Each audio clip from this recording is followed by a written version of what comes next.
Violencia es un tipo anómalo de relación social y en algunos casos de microgrupos o finalmente entre individuos, que va creciendo.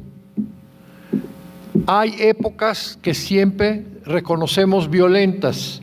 Durante los siglos anteriores son momentos de guerra, momentos de excepción, pero el problema actual es, a partir de los años 90, que la violencia en nuestro país crece desmedidamente y no es época de guerra. Esta es la violencia que nos debe provocar un estudio, un profundizamiento y saber cómo participamos o evadimos o procuramos encontrar lenguajes en los que ayudemos a solucionar problemas de violencia. Quien habla reconoce que puede ser violento. Entonces, por favor, que cada quien vaya haciendo una reflexión conforme nos va oyendo de qué manera se ve o no involucrado en la violencia. Esto no significa que estás enfermo, pero que sí puedes responder en la agresión. Y hay dos niveles muy importantes que son pleito, agresión y violencia. Y de esto vamos a tener los puntos de vista diferentes.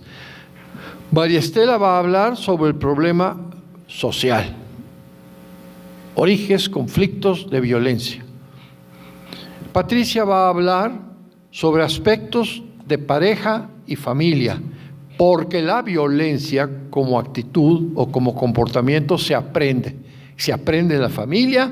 Y Gerardo va a hablar sobre violencia escolar, donde los adultos pues, solemos ser muy violentos con los niños y con los jóvenes so pretexto de que somos la autoridad. Ustedes serán jueces y algo más.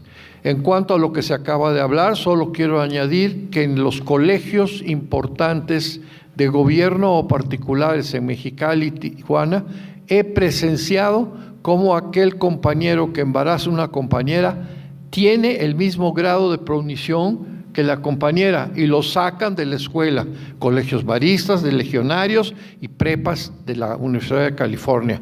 Esto significa que hay un contagio de otro punto de vista que es el norteamericano. Ahí sí es culpable tanto el hombre como la mujer. Yo creo que no deberían ni de sacarlos, pero bueno, está bien que haya esa justicia de género, pero yo creo que también no deberían de sacarlos. Voy a ir rápido un poco hablando un poco de violencia social, haciendo primero esta diferenciación entre agresión, agresividad y violencia, porque bueno, hay una situación de agresión que es innata al ser humano y a cualquiera de los animales, ¿no? O sea, nosotros tratamos de protegernos frente a ciertas situaciones. Entonces es una energía, digamos, para proteger.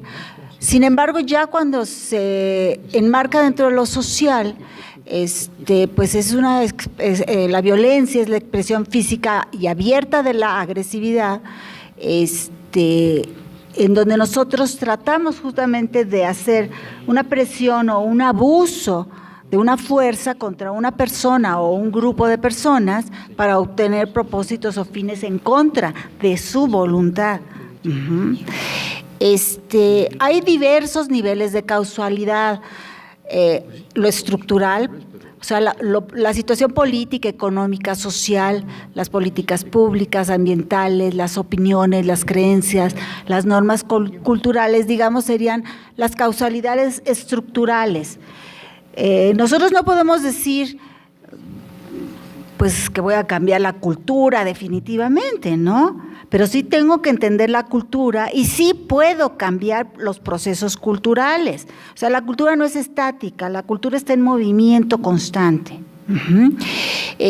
También puedo cambiar las estructuras políticas, las económicas y las sociales con mayores dificultades, pero por eso se llaman este nivel estructural. Este nivel, lo que yo les hablaba de la desigualdad social, que genera una situación de violencia muy grande, tiene que ver con un nivel estructural, ¿sí? Con una situación económico-política. Después está el nivel institucional. Sí, o sea, las instituciones y asociaciones, las redes sociales, los grupos de identidad donde se presentan las relaciones interpersonales. O sea, la escuela, por ejemplo, es un nivel institucional, el hospital, ¿no? Entonces, son espacios de causalidad que generan o no, o más bien que propician que se generen situaciones de violencia o no.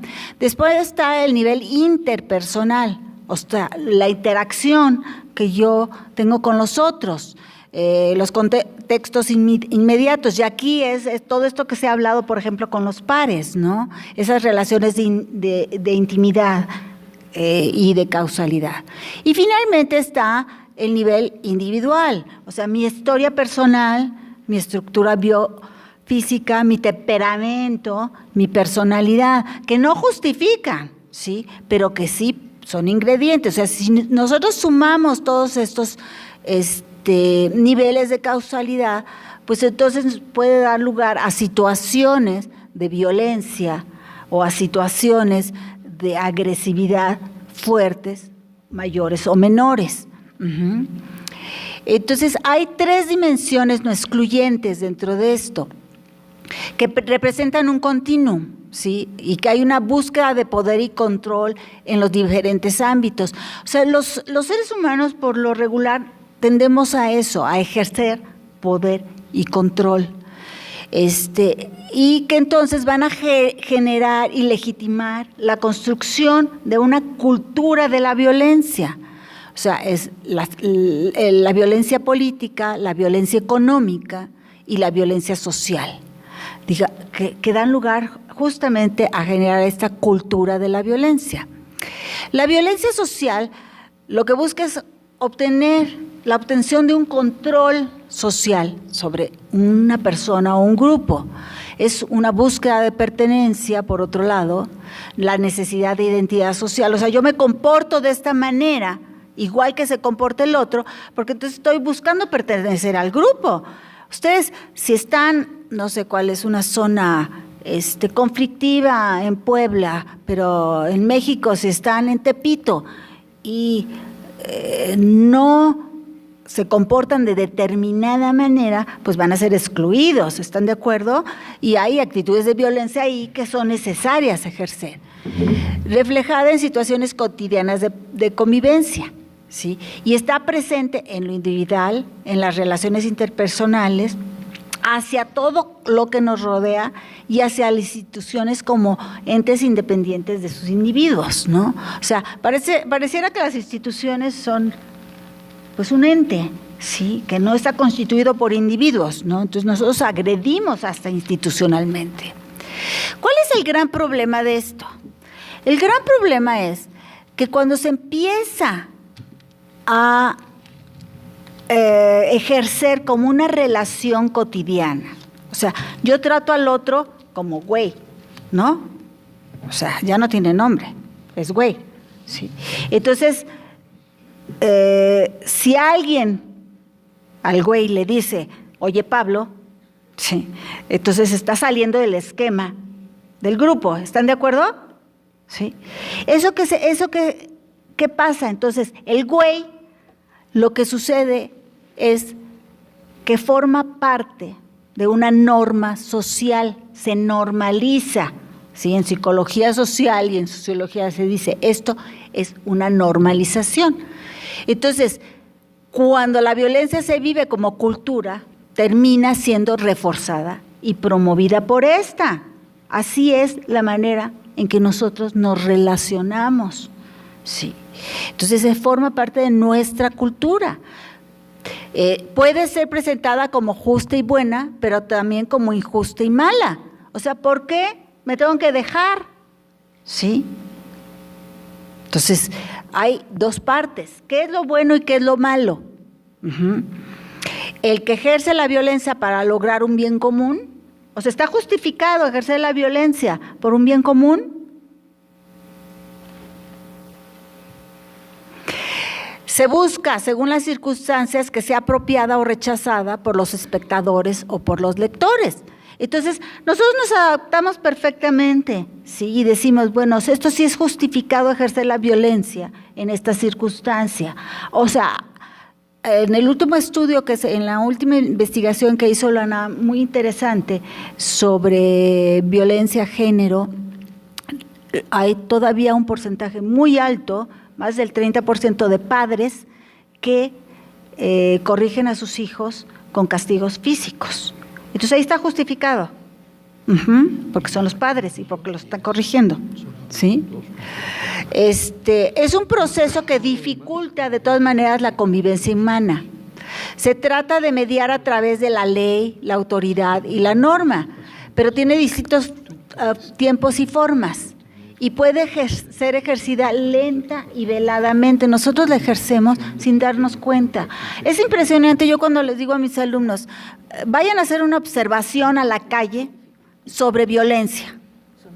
Y regresan y me dicen, no vi nada, no vi ningún acto violento. O sea, en la calle.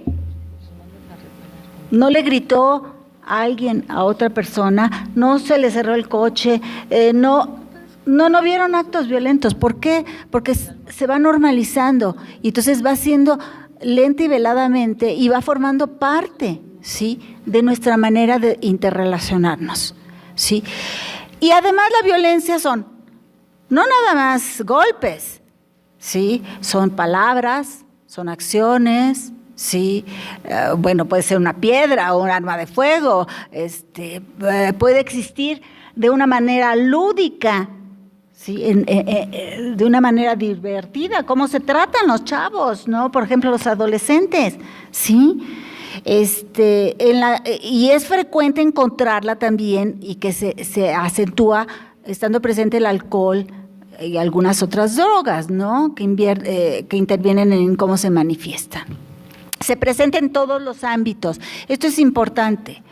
La sociedad violenta que acoge a adolescentes y jóvenes que se han educado en ello como parte de la cultura, ¿sí? Entonces, la familia juega un rol preponderante, ¿sí? Porque al final de cuentas nosotros nos socializamos, ¿sí?, dentro de la familia, aprendemos las primeras normas y valores dentro de la familia. Ahí es donde aprendemos esa convivencia. Ya Pati va a hablar más de esto. Es en los grupos de amigos, por supuesto, en la calle, en la vinculación con los barrios, en la escuela, cuando nosotros vamos, o sea, ustedes se mueven básicamente en transporte público, supongo, como la mayoría, ¿no?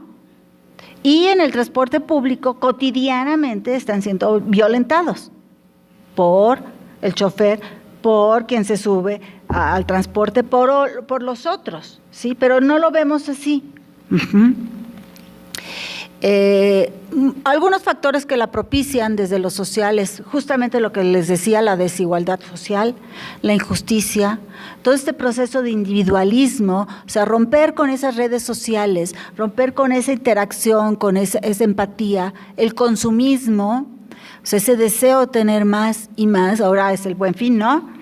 Y entonces, ¿qué pasa en las tiendas? ¿Cómo están ahí? La gente ejerciendo la violencia para comprar, imagínense, medios más, la competencia económica, medios masivos de comunicación. O sea, no nos damos cuenta que estamos siendo agredidos también por los medios masivos de comunicación, por las redes sociales. La impunidad es una manifestación de violencia, ¿sí?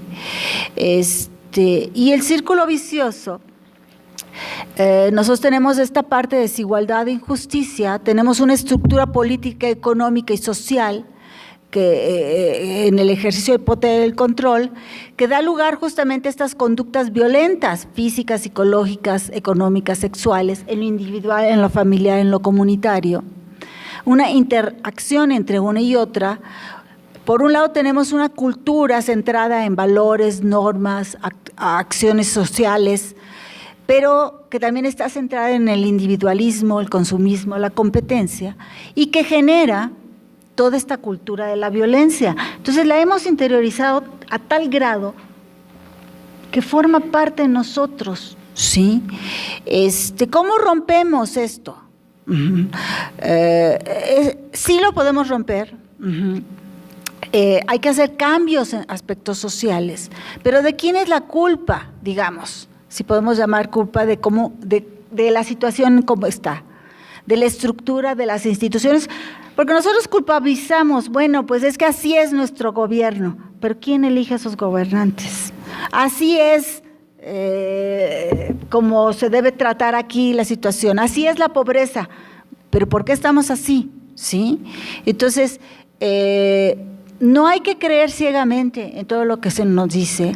Aquí hay es muy importante lo que ya mencionaban también, toda esta parte de educación cívica, ¿sí? O sea, nosotros somos educados como individuos, pero nosotros debemos ser educados como individuos sociales, ¿sí? Como individuos que conviven con el otro, uh-huh, que deben de cumplir con ciertas normas, reglas, que tienen responsabilidades y obligaciones, ¿sí? Y que tienen derechos, uh-huh, pero también esas obligaciones. Entonces nosotros debemos de comprender nuestra propia violencia, ¿sí? Para poder crear una sociedad no violenta. Uh-huh. Y ya terminó.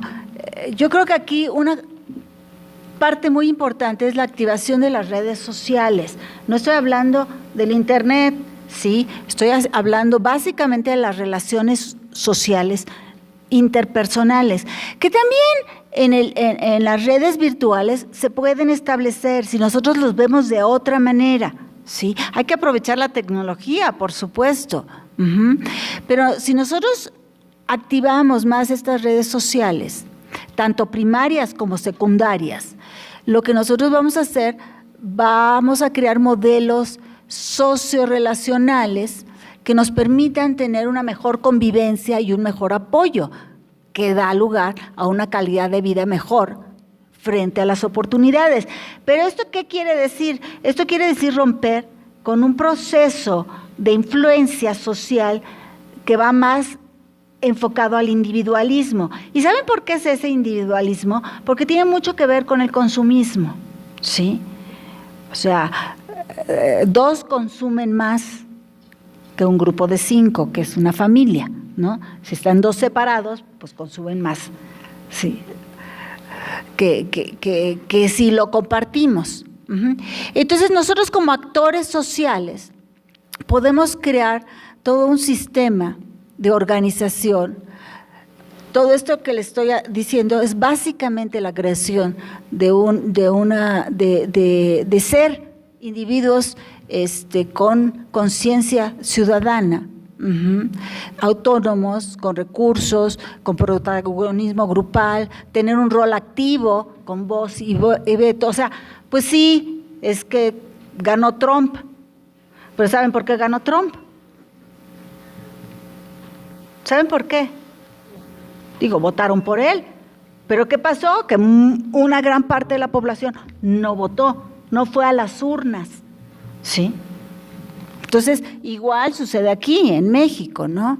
Entonces, abordar la solución a problemas como violencia desde lo comunitario, desde esta parte de las redes, ¿sí? La violencia intrafamiliar se vive como algo natural.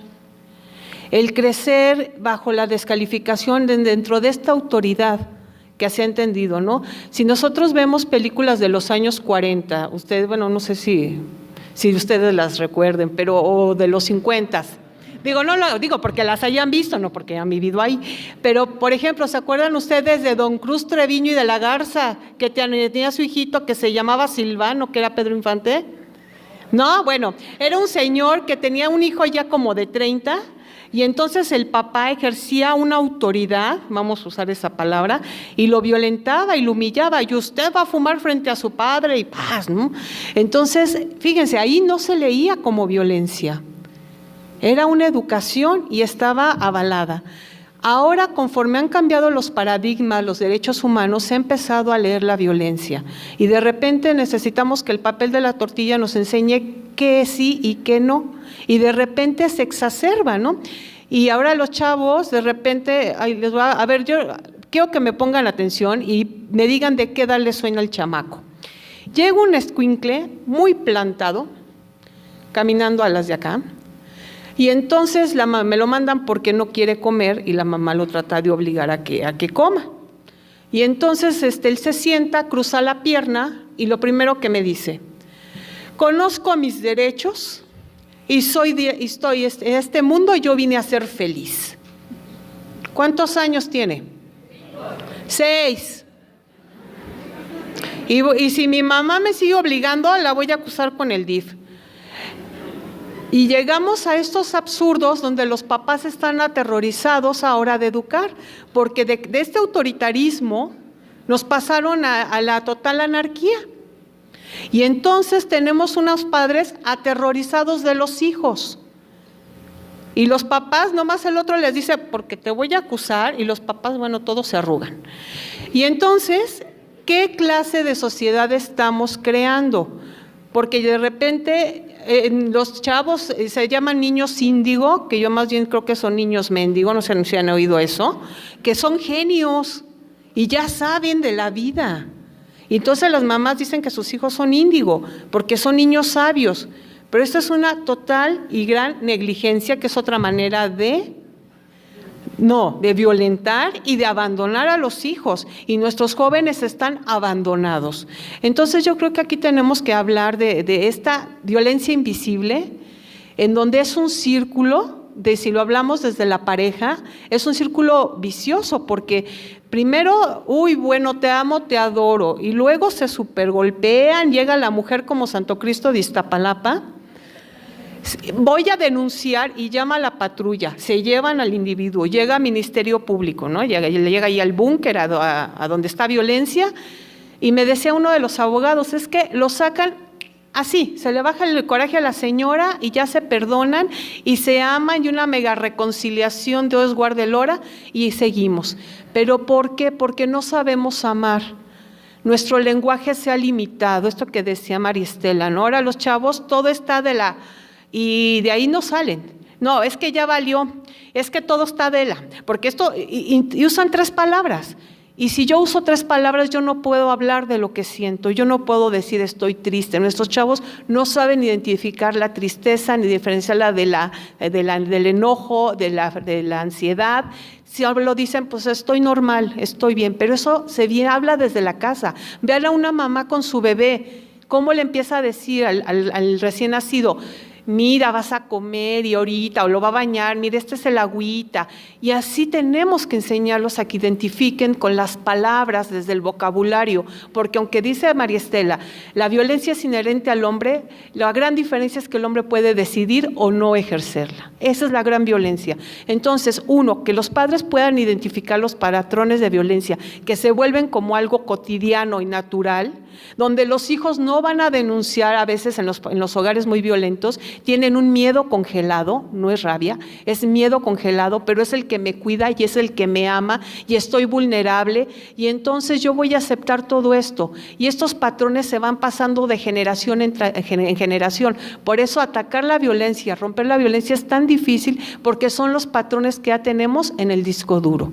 Entonces, si ustedes encuentran una familia violenta, no la van a cambiar en 3 sesiones de terapia, ni hablándoles bonito. Es todo un proceso que tenemos que ir haciendo, donde ellos aprendan a identificarse como violentos y vean cómo todo esto les ha hecho pedazos la vida, y porque esas reconciliaciones, y porque la violencia es una interacción tan profunda, tan fuerte, que es bien difícil romperla. Entonces, apenas estamos aprendiendo de esta violencia, ¿ok? Se los hago muy, muy breve porque tenemos poco tiempo, pero es violencia invisible, no la van a identificar. El incesto a veces se ve como algo bueno, hay frases de que le estrene a alguien, a que le estrene yo el papá, lo estreno yo. Y se valía, y se llamaba derecho de pernada, y no era el papá, era el dueño de la hacienda. Pero si nos vamos desde el pasado, entonces eso es cambiar patrones de hace mucho tiempo a esta nueva situación, pero además en un lugar donde el maternaje se ha hecho pedazos, donde no se ha valorizado y no hay quien lo haga. Por eso tenemos tantos sociópatas, por eso el antisocial y el disocial son ahorita un problema de salud, y son los chicos que son capaces de matar a alguien afuera por un celular, porque nadie los enseñó a sentir, nadie los enseñó a escuchar, y yo no puedo dar lo que yo no tengo. Gracias.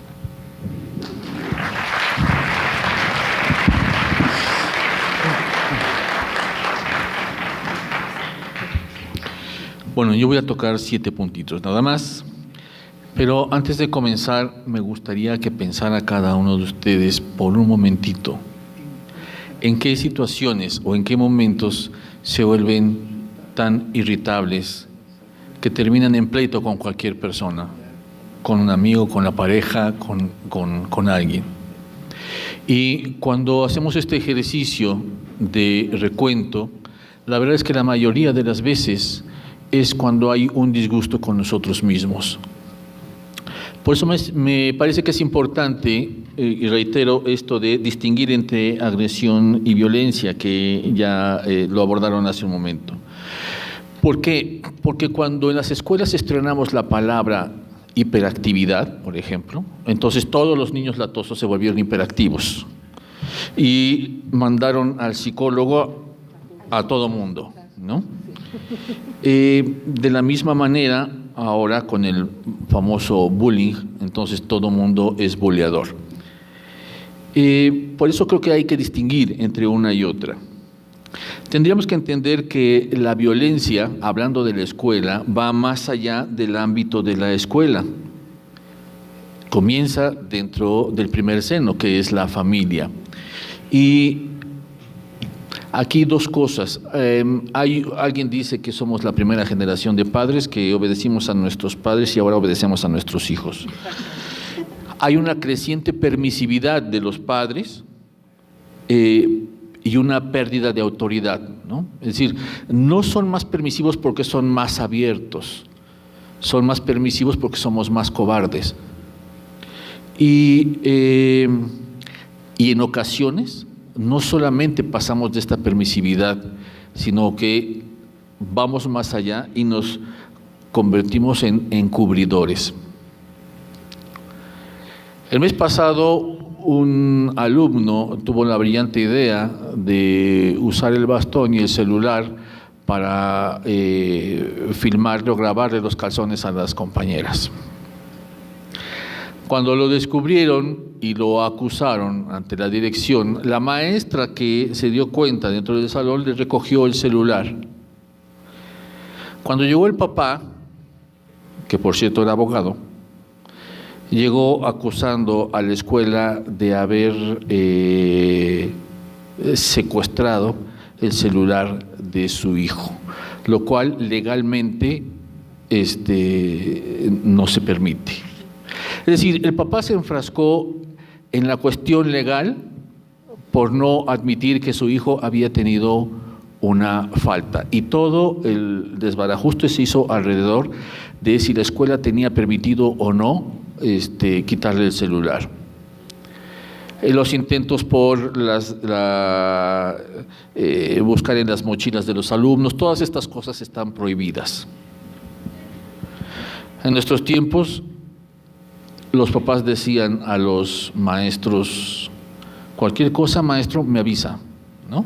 Y algunos papás incluso exageraban como: usted dele, ¿verdad? Tiene mi permiso. Yo no digo que tenga que hacer eso, pero muchas veces pienso que a muchos de nosotros nos hicieron falta 2 nalgadas a tiempo, sin que esto necesariamente sea una violencia, ¿no? La violencia no solo se da entre pares, porque eso es el bullying, ¿no? Se supone que es la violencia entre pares, sino consigo mismo, y me parece que es ahí donde comienza la violencia. Por eso decía que hiciéramos este ejercicio de remembranza. Cuando yo estoy a disgusto con algo, con alguien y conmigo mismo, entonces me vuelvo intolerante, me vuelvo irritable. Y muchas de las agresiones que se suceden entre los pares no es otra cosa más que el desfogue de esta rabia, ¿verdad?, que yo tengo contenida. Quizá porque no le puedo mentar la madre a mi papá, mejor se la miento a mi maestro o se la miento a mi compañero. Porque no puedo golpearlo, a mi hermano mayor, o porque no puedo hacer otra cosa, entonces mejor lo voy a proyectar donde sí pueda hacerlo.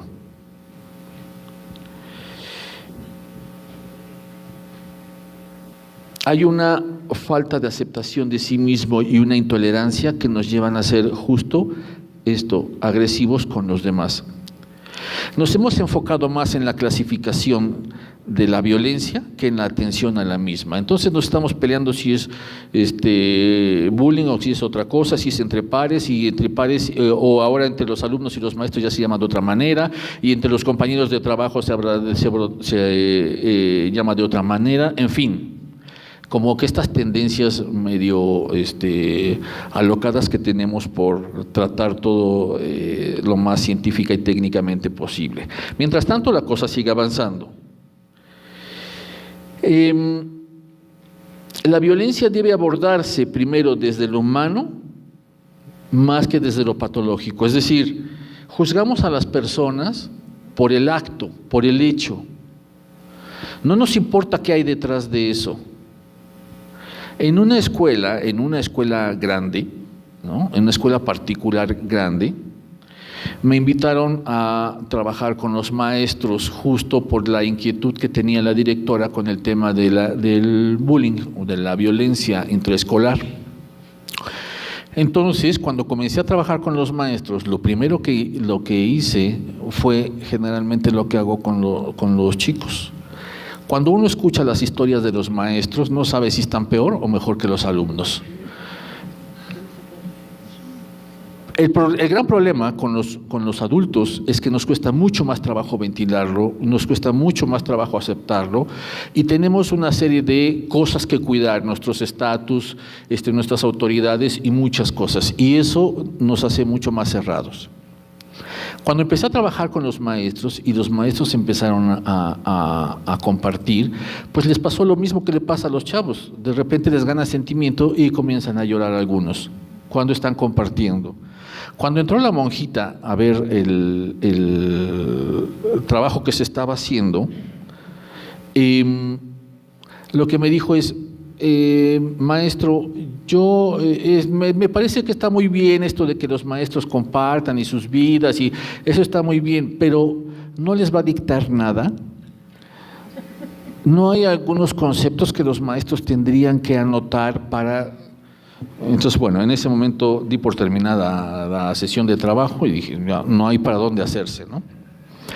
La maestra, la directora, la monjita, lo que había instituido para disminuir el bullying en su escuela era unas comisiones de maestros que andaban en pares o en ternas, deambulando por el patio a la hora del recreo, como si fueran celadores, ¿no? Lo chistoso es que era un preescolar, por cierto, en la parte del preescolar, entonces andaban los maestros como vigilando a ver que no hubiera signos de violencia entre los niños, ¿no? Por supuesto que hay enorme violencia. Un niño que llega al patio corriendo esperando ser incluido en el juego y le dicen, ¿ya estamos completos? Pues por supuesto que a veces sufre más que si le hubieran agarrado una patada.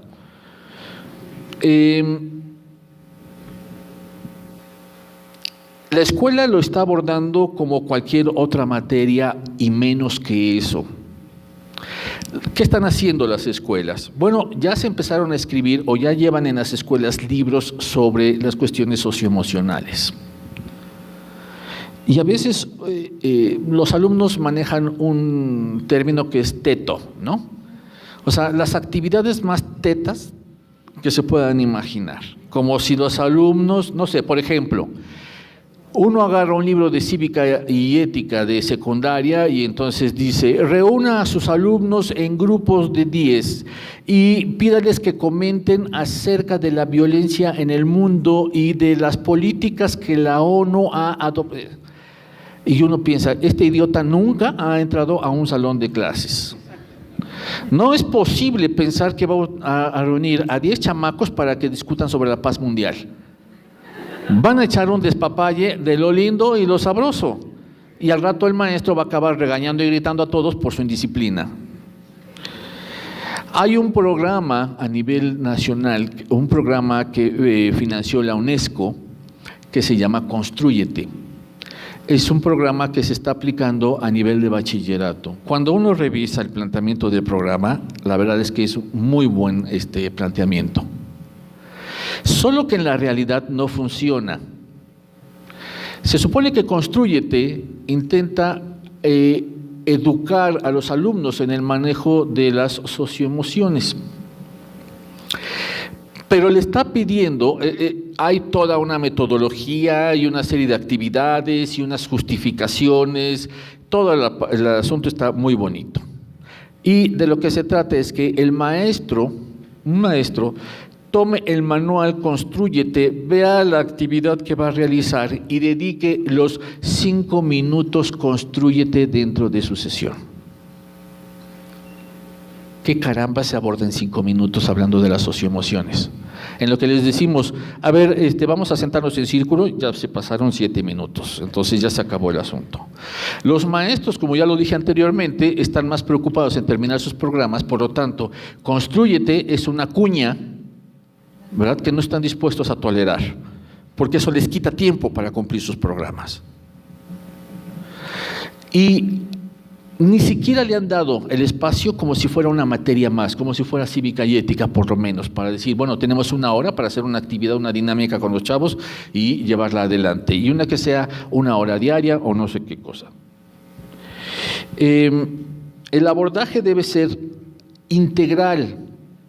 Es tonto pensar que la aplicación de un manual o una actividad de 5 minutos que algún maestro bondadoso pueda conceder de su clase, puedan modificar una situación de violencia o de agresión dentro de las aulas. No hemos modificado los criterios de disciplina. Los prefectos de disciplina tienden a ser celadores o tienden a ser pues los todólogos, ¿verdad? Desde si hay que ponerle a la bomba del agua hasta que sí hay que destapar el excusado que ya se tapó. Debe ser estructural o sistémico o integral o como queramos llamarle, pero fundamentalmente desde el punto de vista humano. Es decir, los maestros, una de las principales quejas de los alumnos es que los maestros son totalmente distantes. Llegan, dan su clase y ahí se ven. Y en gran medida porque los maestros también somos cobardes para enfrentar a los grupos. Un maestro que no tiene control de grupo está perdido. Y entonces, ante mi incapacidad de mantener este control, pues me volteo, lleno el pizarrón con lo que tenga que llenar, ¿verdad? Y ya les pido que lo copien o que hagan lo que quieran y ahí nos vemos. Un maestro me decía, ante la invitación a trabajar con los alumnos, ¿para qué? ¿Para que saliendo me rayen mi carro? Mejor no. Cada vez hay menos actividades paraescolares y menos actividades físicas, ¿no? Yo no sé, pero la verdad es que la mayoría de los maestros de educación física que me he conocido son panzones. Sí. Y entonces tienen como esta voz, ¿no? Muy, y entonces parados quieren dirigir como todo el asunto y todo el mundo corriendo. En bachillerato ya no hay educación física prácticamente, ¿no? Y estamos hablando del periodo de la adolescencia también, o la adolescencia extendida. Entonces, de lo que más tendrían que hacerse es que sudaran, ¿no? Que desfoguen. No hay actividades paraescolares, todo es tremendamente cansado y todo es la presión de las materias, los exámenes, los contenidos. ¿Cómo se puede enseñar a los alumnos a convivir a través de los libros? Tendría que aprender a enseñarse a convivir justo a través de la convivencia. En preescolar, los alumnos no tendrían que hacer otra cosa que desarrollar la motricidad fina y gruesa y jugar y jugar. Pero los papás pensamos que el preescolar es magnífico porque salen leyendo y contando hasta el 200, cuando es este es contrario al propio desarrollo de la persona. Y finalmente, tendría que decir que como todas las políticas o como muchas políticas que ya mencionaban hace rato, están hechas desde un escritorio o fuera de una realidad que no corresponde. En lo que menos se invierte en la escuela es en los maestros. Eso sí, se pide que los maestros estén al 100, que estén atentos, que sean tolerantes, que etcétera. Su vida nos vale un pepino, ¿verdad? Y si en este momento el maestro está totalmente devastado, ni siquiera lo sabemos. ¿Cómo entonces le podemos pedir a alguien que dé algo que no tiene? No hacemos cosas para que los maestros convivan con los alumnos. No hacemos cosas para que los alumnos convivan con los alumnos. Y si uno hace una junta con los padres de familia o una actividad con los padres de familia, no hay padres de familia. Los padres de familia se quedaron en los homenajes y los bailables del kinder, ¿no? Donde se atraviesan el patio y les vale gorro que esté pasando la bandera para sacarle foto al chamaco que está vestido de abeja o de árbol, ¿no? o llevando la bandera. Pero después de eso y algunos años de primaria, los papás se desaparecen. Y entonces vamos acumulando todas estas o estos vacíos, ¿verdad?, de esta primera contención que es la familia, la parentalidad y el amor y la convivencia.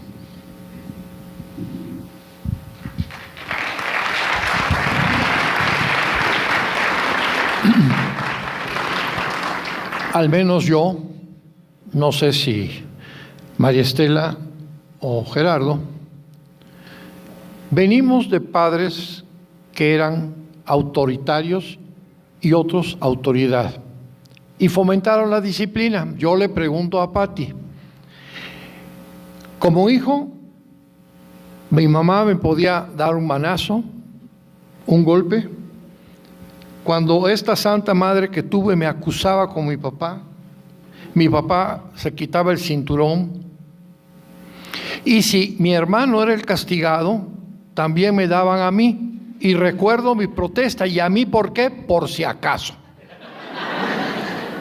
O sea, llevaba una cosa disciplinaria y entrabas a la escuela y quizá algún maestro también en esta punitiva sociedad poblana ponía las manos y te daba aquí con unas pinches reglitas de 20 centímetros cuadradas. O ponga las manos así y daba lo mismo. O te pegaba en la rodilla. Y no podías protestar. Cuando entramos a la Facultad de Medicina, los maestros de medicina no te podían pegar, pero hubo uno que paraba contra la pared a los que no atendían. Cuando llegaste a la residencia, el jefe de residentes más el jefe de servicio en que estabas disponían de ti como un esclavo, y si no cumplías con el deber, doble guardia. Pobre de ti si tirabas un papel en la escuela, en el piso. Había un maldito vigilante de la policía de la escuela que sonaba un silbatazo y te hacía. Ibas y recogías el basurero y lo ponías en el basurero.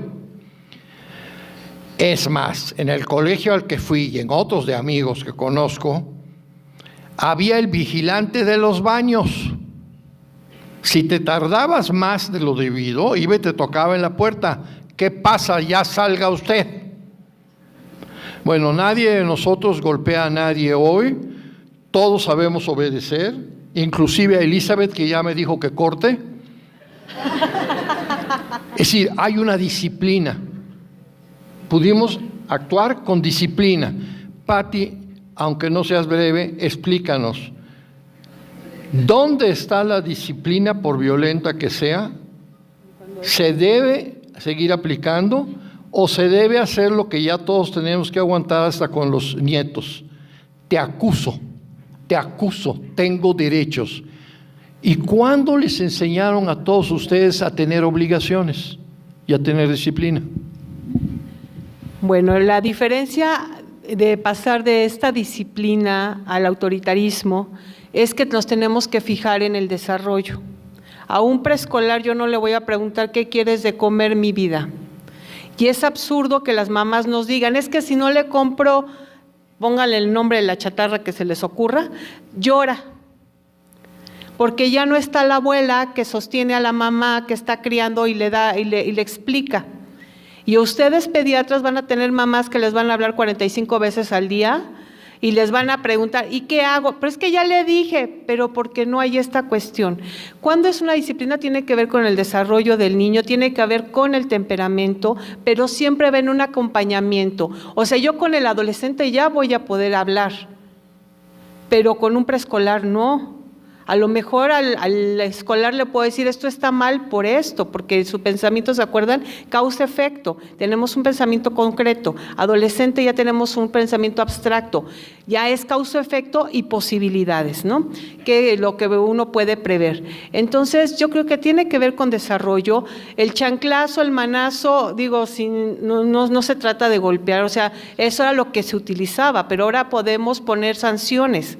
O sea, tú ya te dije una regla, pero hay que supervisar y hay que tener el tiempo de ser padres, y eso es lo que nos está faltando. ¿Qué es la gran falta? El tiempo de ser padres y el quererlo ser, porque además, insisto, han devaluado mucho esta actividad, que es la más importante. Es terrible que las mamás nos digan, le digo, ¿a qué se dedica?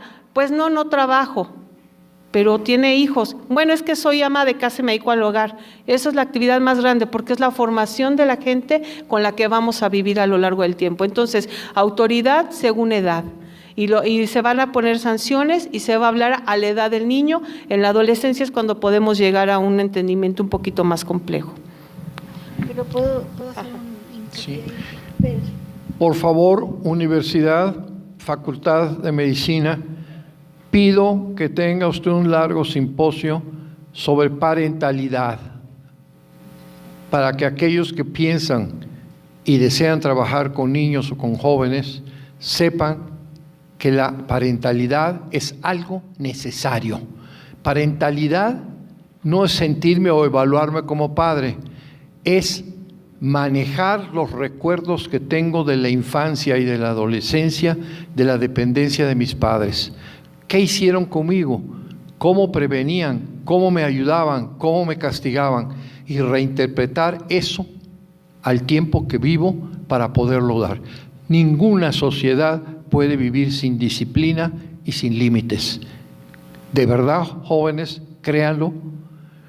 Y por favor, no consideren negativo el que sus profesores o los que los van a manejar en los hospitales les pongan límites. Ojalá que lo sepan hacer, porque es indispensable. De otra manera, ya verán las pachangas que van a tener. ¿Dónde está fulano? Se cansó de la guardia y se fue. Cuerda. Pero ¿cómo es posible esto? Sí. Y está sucediendo. ¿La impunidad? La impunidad. Claro, pero además, bueno, yo nada más quiero hacer hincapié, o sea, la importancia de la calidad del tiempo y de la relación, y de la calidad desde la emoción, desde el amor, desde esta relación. O sea, porque hay madres como la que decía Pati, de que, bueno, soy ama de casa, ella no se valora a sí misma, pero a lo mejor la calidad del tiempo, sí, es fundamental. Puedes trabajar 8 o 10 horas y darle 1 hora de tiempo, porque es cuando coinciden con el hijo, con la hija, con el adolescente, la adolescente. Pero esa hora es una hora de calidad, y es una hora en donde vamos a relacionarnos desde esta parte emotiva. O sea, los seres humanos nos movemos por la emoción. Eso es fundamental que lo entendamos. Eso es lo que nos motiva, ¿sí? Y entonces, cuando tratamos de negar esa emoción, pues surgen todos estos problemas y muchos más. No hay falta de tiempo, hay renuncia a la Renuncia, esa es la palabra, la renuncia. Exactamente, es la renuncia. Sí. ¿Por qué en Francia a los que son padres les ayudan con niñeras? Para que esta mamá pueda llegar, una mamá que trabaja 10 horas ganando salario mínimo, no trae ganas de platicar con nadie. Que echó 2 horas de transporte, no trae ganas de hablar con nadie ni de cuidar a nadie. Entonces, tiempo de calidad, hay que dar las condiciones. No somos supermanes. Y eso es una cuestión, una construcción terrible, donde nos están exigiendo cosas que humanamente no son posibles. Pero si nosotros los aceptamos, y ahí sí, tenemos que tener tiempo para la fiesta y para vernos guapas y para trabajar y para todo esto, a ver, momentos, somos gente y tenemos que conocer nuestros propios límites y nuestras capacidades para poder ejercer un buen rol. Ustedes en guardia, ¿qué pasa de posguardia? Se nos están durmiendo. Y yo no les puedo exigir que estén atentísimos porque no se puede, su cuerpo no lo permite. La biología ya terminó ahí. Entonces tenemos que ir desde realidades.